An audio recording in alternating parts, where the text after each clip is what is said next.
Am propus tema asta cu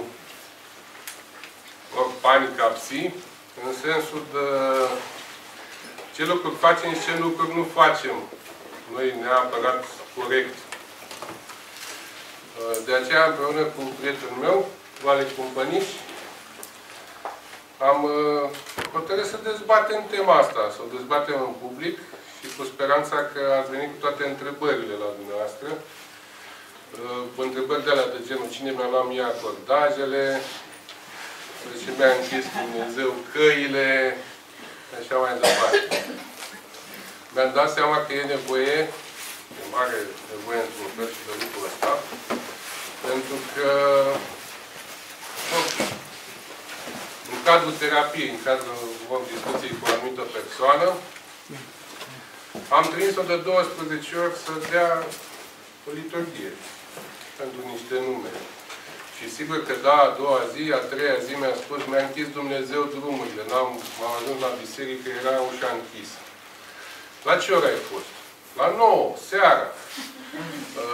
Deci, nu știu cine i-a închis ei drumurile, cineva i-a fi închis drumurile, dar nu Dumnezeu personal, care ține deschis de până la 4 la 6 bisericile. Și uite, așa ușor, ușor, se poate ajunge într-o neînțelegere a ceea ce se întâmplă. Dincolo de întrebările astea, pe care cu toții ni le-am pus undeva la început de drum, și cărora fiecare să le dea un răspuns personal. Un răspuns care, la urmă, e universal valabil, dar fiecare și-l dă într-o anumită formă cu cuvintele lui. Toți începem să descoperim acest univers, universul psihic. Începem să descoperim acest univers în care trăim și descoperim că e mai mult decât materia asta care ne înconjoară. Și primii pași care îi facem și începem să percepem și altceva, să simțim altceva, să respectăm altceva decât lucrurile cu care am fost învățați, e însoțit de o firească teamă. Dacă teama asta se poate rezolva destul de ușor, dacă de la bun început acceptăm niște lucruri. Una la una acceptăm că suntem români și că suntem un pic leneși. Și atunci, că în bună parte din lucrurile care ni se întâmplă, sunt că după ce am învățat ceva, nu am practicat deloc și ne-am așteptat ca să fim absolut protejați de orice lucru pe care îl facem și ne-am așteptat ca toate lucrurile să aibă efect și ele nu au efect. Și nu știm de ce se întâmplă asta. Pe de-o parte, acuzăm și aruncăm la gunoi cărțile din care am citit. Pe de altă parte, sigur că da, bombănim la adresa maestrilor cu care am învățat, că nu ne-au învățat ei ca lumea.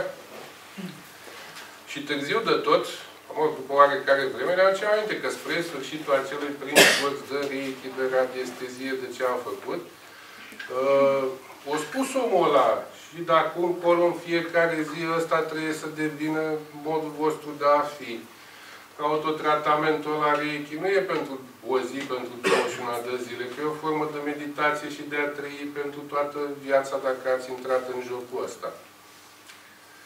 Și ușor, ușor, din momentul în care începi realmente să lucrezi, descoperi că lucrurile nu mai sunt chiar așa înspăimântătoare și că ceea ce îți dorești să mai și întâmplă. După această primă etapă, hai să-i spunem lene la urmă urmei, a neînțelegerii faptului că trebuie să lucrezi cu tine la urmă urmei zi de zi, vine etapa aia a doua, cu toată lumea are ceva cu mine. Și toată lumea are într-adevăr ceva cu celălalt. Asta nu înseamnă că trebuie să le simțim, să le percepem, să ne gândim la ele tot timpul, să intrăm în rezonanță cu tot ceea ce se întâmplă în jur. Și în niciun caz nu înseamnă că trebuie să și răspundem imediat.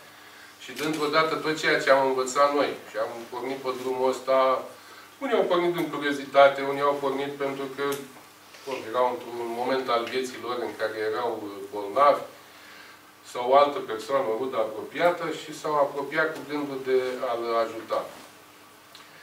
Și pornim pe drumul ăsta și după ce învățăm câte ceva ca să-l ajutăm pe celălalt sau pe noi, parcă cea mai mare curiozitate e cum aș putea să-i fac eu celuilalt o chestie.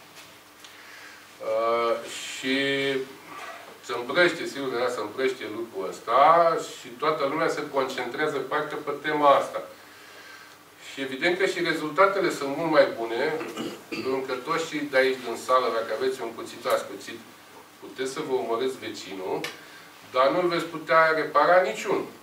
Și atunci, sigur că da, va fi ceva mai eficient dând simplă ură sau stând așa în fund și calculat să ne gândim la cineva care nu ne place și să ne iasă lucrurile. Și atunci, dintr-o dată, alunecă parcă totul, în loc de la cum aș putea să fac bine cuiva, la cum aș putea să fac rău cuiva. Care ar putea să fie motivele? Motivele sunt simple. Banii, puterea, orgoliu, toate celelalte. Și mai trece o perioadă, după ce am descoperit că trebuie să lucrăm cu noi și după ce am trecut și până pe etapa asta de hai să-mi încerc puterile cu celălalt, o etapă în care vreau să simplific brusc totul. Și probabil că marea majoritate de aici ați trecut într-o formă oarecare de școală de evoluție spirituală sau de terapie, care se folosesc afirmații, algoritmi, tot felul de modalități de a folosi cuvântul, informația și energia de acolo.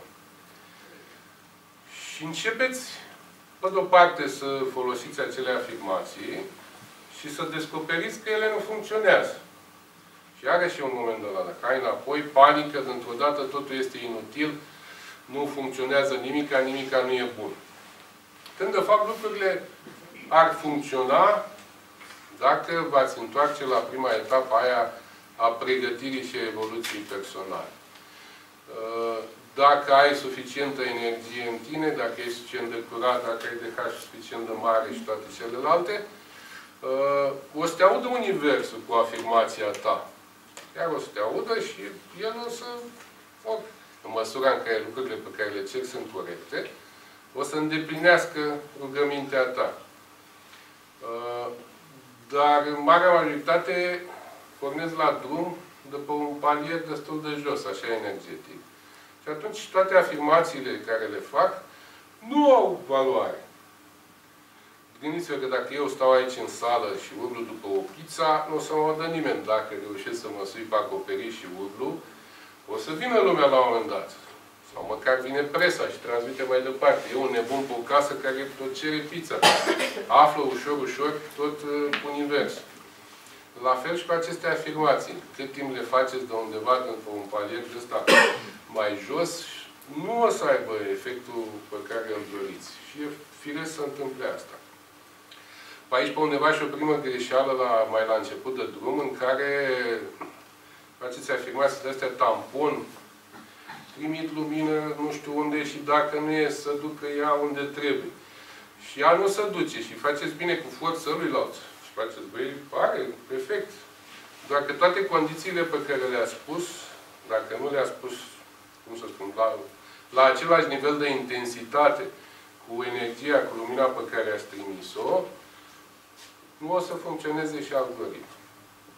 Și întreagăt am amintit de intenția corectă și intenția incorectă.